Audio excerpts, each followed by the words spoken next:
So it's my pleasure and honor to introduce Professor Grygorii Notkin. Ladies and gentlemen, Professor Grygorii Notkin is a distinguished electronics engineer, programmer, and developer of medical devices.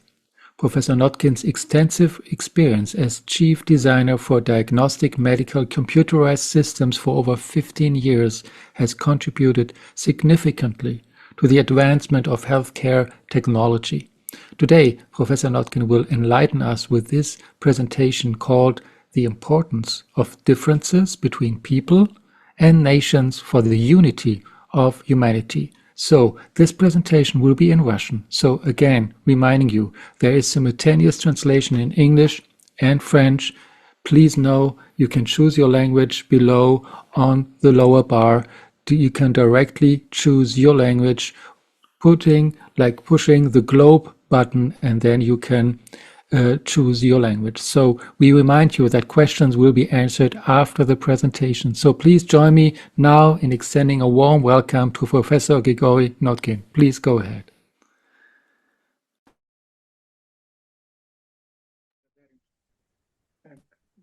Hello, dear colleagues and friends. It's a pleasure to be holding this talk. I listened to reports from our colleagues. It's very inspiring to continue this topic of integrality of the world. I'd like to draw your attention the importance of the difference between nations for the unity, from the multiples to unity. I'd like to share this material with you. So I'll open up the presentation and let's begin.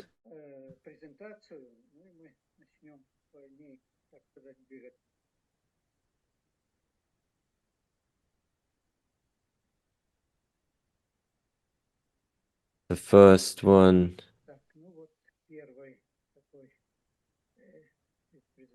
The topic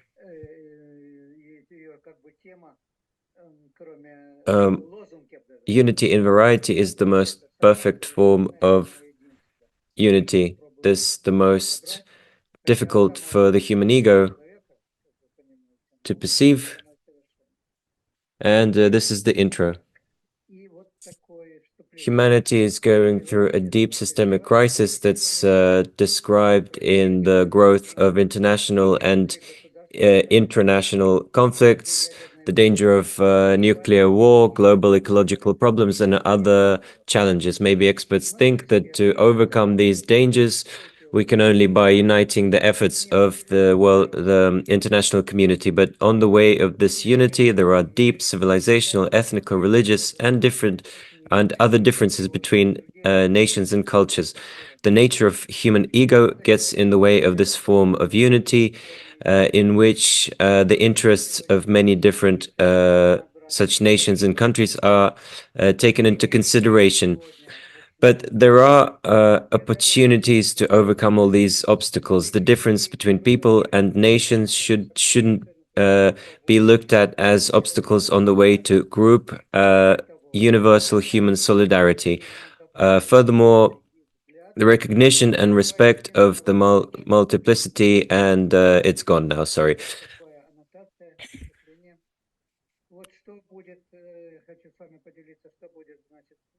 The importance of differences between people, nations for unity of humanity. Here are the contents of today's talk. First, the usefulness of biological and sociocultural difference. Second, unity through recognizing the usefulness of multiplicity or diversity. Third, ego as the obstacle on the way to unity. Four, the foundations of a constructive dialogue. Five, overcoming conflicts and animosity. Number one, the usefulness of biological and sociocultural diversity. Biological diversity is a huge treasure in the genes and bacteria and biospheres and so on. The diversity we see today is a result of 4.5 billion years of evolution, uh, a big influence is done by man, as American biologist Wilson says, biological diversity is a huge treasure that we received from many billion years of history of life. We cannot waste this legacy. It's as if it's like a burning library gathered by the evolution. If we look at our planet, we see the beauty of it, the beauty of its colors. The colors these colors, this diversity is created by the diversity of biology, and our planet is unique, and we have to live here and preserve life here. I'd also like to say another quote from Levi-Strauss. The diversity of cultures of humanity is as important for its future as the biological diversity of life as a whole. So this depends on nature. Everything, our whole livelihood depends on nature. We get all our resources from the soil and so on. And everything we see is a huge organism made up of millions of cells, millions of bodies. There are different anatomically, but when they complement each other, when there are some problems in a body, then there are problems in disturbances in the connection between the elements. Then we have illness and so on, and we need to exist in harmony with others around us. So, an important factor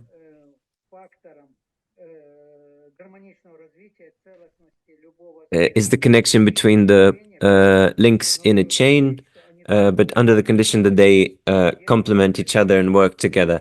The same we can say about the cultural diversity of humanity. This quote from Levi-Strauss, the diversity of cultures of humankind is as important for its future as the biological diversity for life as a whole. The next slide.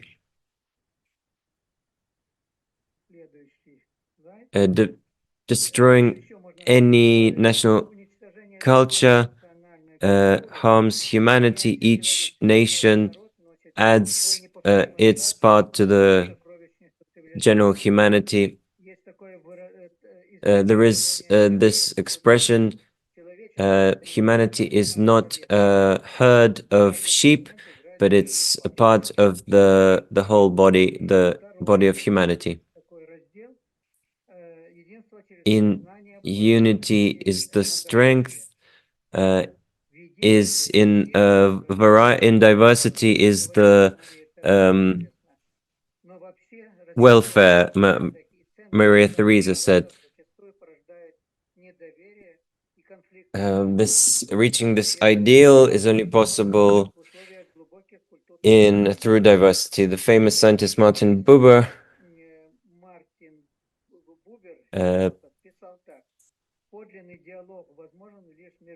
I become a character, a personality by opening myself up to someone else, and then I know his nature. This is what Martin Buber says. The idea of solidarity of all people, the history, the source of one single human family takes its root in the antiquity, but can only be fully realized in our global phase. The cultural diversity is as important for humanity as biodiversity for nature. Is one of the root conditions for a sustainable society that can renew itself. Vladimir Vernadsky said the following: humanity as a whole becomes a strong geological force, and before its thought and before its labor, the question arises about rebuilding biosphere in the interests of freely thinking humanity as one whole. And also words from Michael Leitman: today humanity has to realize itself as one organism. All the people have to feel themselves as parts of one whole, caring for the well-being of this whole and the well-being of each individual. And we all know how important this is for our development. Samuel Hamilton said, the collision and interactions between cultures and civilizations enriches the human experience. We can only survive by accepting all the cultures and traditions, forcing a single model of a specific societal structure can only harm the world. Only by respecting all the characteristics of all the social groups can we build a correct society. 3, the egotism as an obstacle to unity. Our natural ego, truly the natural ego inherent in a person,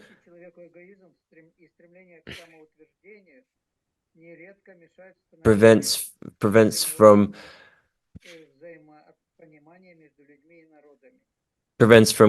creating harmonious existence. As Arthur Schopenhauer says, each man puts his personality before the individuality of others, and that's why the egoism is inherent in the human nature. And Erich Fromm says, the modern industrial society with its cult of individualism and competition increases the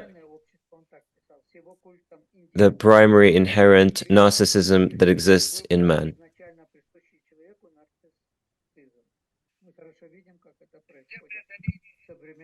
To overcome this barrier,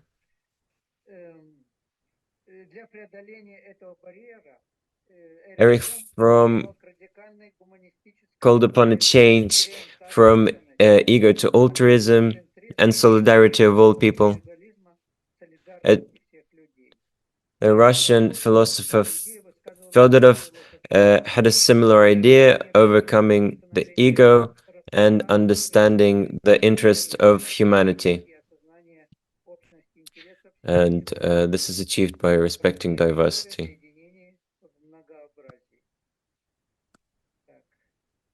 The next slide is how we can overcome this. All in all, for the foundations of constructive dialogue, how we can overcome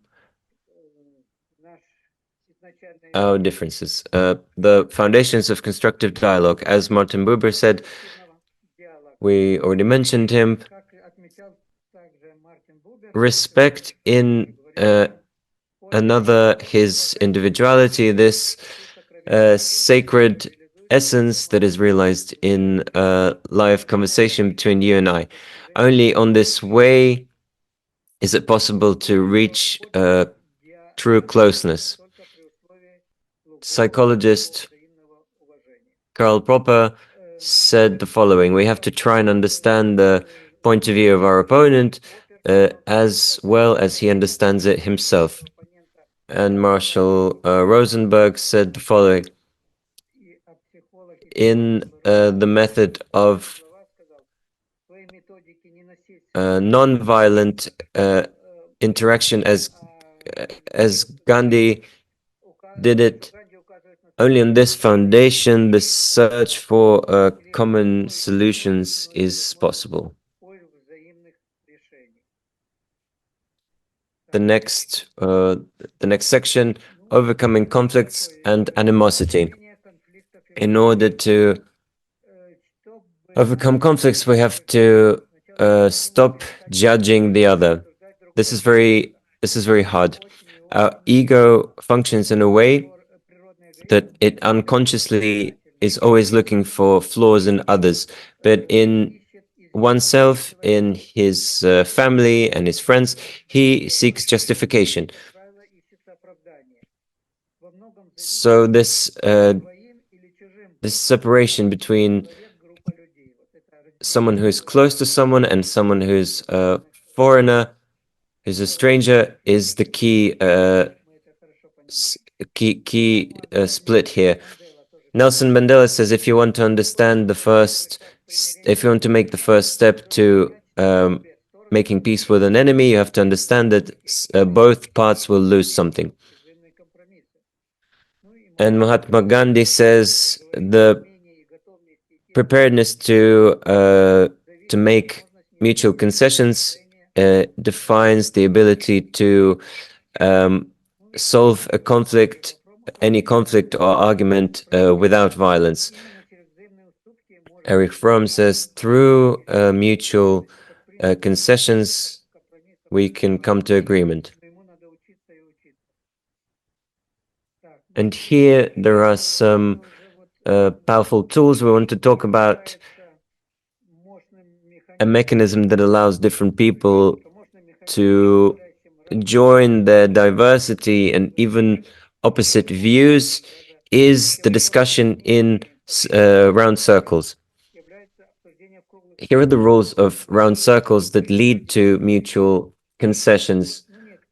Here are the key rules I listed here. 1. All the opinions are important, just like my own. 2. We discuss in sequence without interrupting each other, and we keep to the time limits we have. Otherwise, some people might speak for a long time.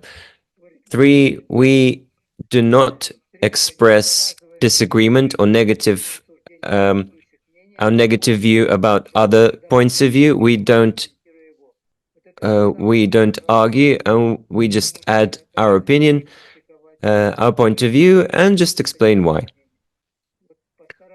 Number 4, we try in several circles, going around several times around the circle, discussing a specific problem to find a solution that suits everyone or get as close to it as possible. It's usually impossible to come to a common agreement after just one circle, but after we go through several circles, then it's gradually, if we act according to these rules without arguing, without bringing anyone down, then we find a solution. 5, the most important principle of finding a common solution is the art of seeking mutual concessions. And I would like to give some examples of games and exercises that help to develop these mutual concessions. This is not something we're used to. We usually fight for our opinion is the most correct one, and the opinion of someone else, if it differs a lot, then it's something from a different world. But seeking these opportunities to find something in common is very important. And here are some examples. And number 1 is this game called Arbitration Court. A group is broken into twos, and they all have a difficult situation. And the third one becomes a judge that helps the pairs to come to compromise. Second one, scale of agreement. Number 3, role play negotiation. 2 teams representing 2 sides have to come to agreement in moderated discussions. And that's why it's very important for us to have a moderator that's prepared for this. Then we can come to this agreement easier. Number 4, keeping friendship. Participants connect in pairs of friends. They have a typical conflict of interest that's typical for friendships that we have to solve through mutual understanding. And 5, convince a skeptic. The participants work in pairs. Someone is convinced and a skeptic. The skeptic has to provide counter arguments, and they have to come to mutual agreement. Conclusion. I would like to emphasize that the differences between peoples and nations should not be seen as a danger to peace in the world. Quite the contrary, this diversity opens up the only realistic way to general mutual understanding and agreement. Mutual enrichment of cultures and the idea of unity in diversity can become a foundation for building a truly humane world society.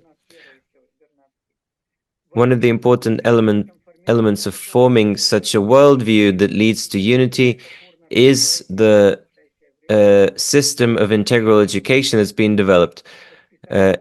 Integral education and upbringing. A powerful mechanism that helps to reconcile different, even opposite views is okay, it's gone now. And we'll finish up with this beautiful picture about unity of nations in the world. Thank you very much for your attention. If you have questions, if we have time, please.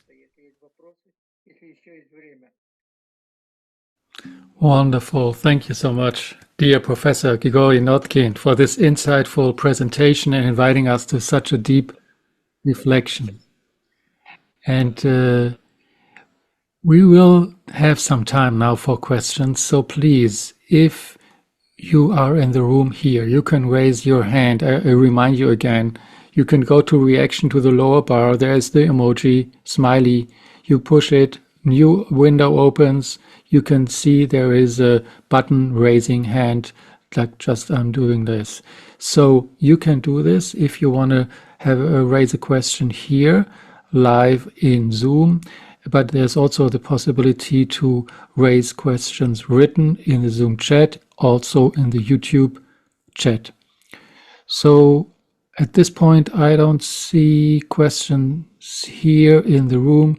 Yasmin, please, do we have questions coming from YouTube? Yes, thank you. We have a question. So one question from YouTube from Alexander Glushko and Alexander Hushko. Is there a limit to diversity? Интересный вопрос. Есть ли предел разнообразия, да? Is there a limit to diversity? That's an interesting question.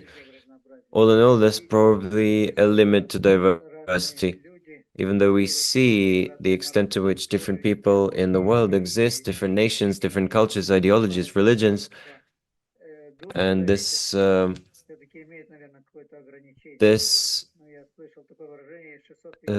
generality of human souls has some limit. I heard this expression, 600,000 souls. Maybe this is the limit to diversity. But this cannot get in the way of the unity in the world, as it happens in nature. A human being is the same nature, but on the level of human speaking level. I think maybe there is some kind of limit, but it's very big, very, very large. Thank you for the question. Wonderful, thank you. So there is one question here I see in our room, so I'm happy to give to our friend here the right to speak. Please go ahead. You should be able now to unmute yourself. Yes. Can you hear me? Yes, Okay, we can thank hear you. you. Okay. What is upper choice? What is upper purpose? All of humanity, because all of people single purpose in life. What is upper purpose? What is mutual purpose to convene all of humanity? Thank you. When you say upper purpose, do you mean higher purpose? Higher purpose, what's the higher purpose versus one purpose of one single individual? Right, I get it. Thank you. So I repeat the question again of our friend here. So what is the higher purpose versus the individual purpose that I'm only in my egoistic? Yeah, what's the contrast here? If you could answer this, please.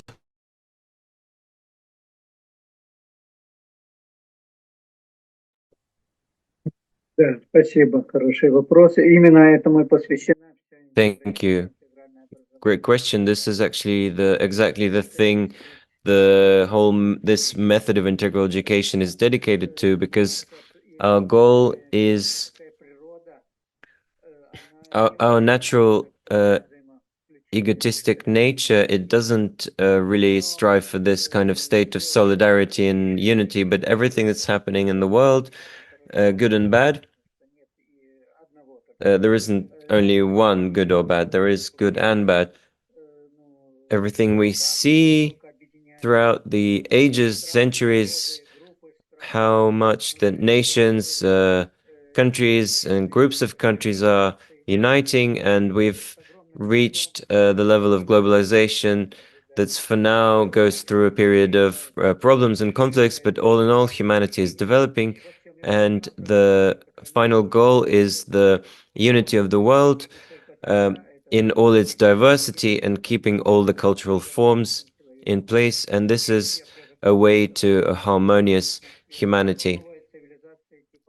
I would even say a new civilization is something akin to a noosphere that Vernadsky talks about. Thank you. Thank you very much. Appreciating your answer and the question, of course. It really deepens our awareness. So, do you think, Yasmin, we would have time for one more question and answer? Yes, we will have time. There's one question from YouTube, from Larissa Kornilova. She's asking, how can we show humanity that our lives will be enriched 1,000-fold if we put our opinions together instead of proving the merits of each other?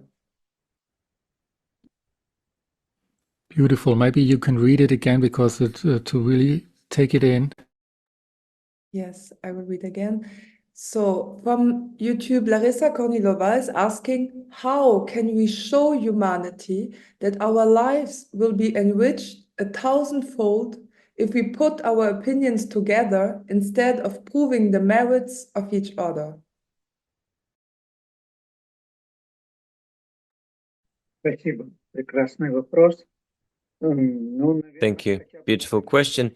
For example, at least that all the wars will be over on Earth, because the reason they happen is because one side cannot yield to another, and then they want to express their rightness in conflict. And this is the way it's been for thousands of years and happens still now. And if people learn to respect, to complement each other's opinions, point of view, because we don't have the right.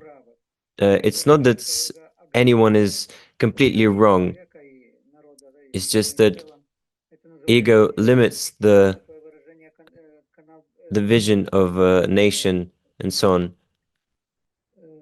It's as it says, a closed channel. When a person is stuck in a tunnel of reality, if people are in this tunnel of reality, individuals and groups of individuals, they are closed in on their understanding, their imagination, and they cannot take into account the interests of other nations. If we break these obstacles between us, we'll get to a new level of solidarity and understanding, and the situation will improve. Thank you very much for your question. Thank you. Thank you so much, Professor Grygorii Notkin. Thank you for this amazing presentation and inviting us into such a deep reflection.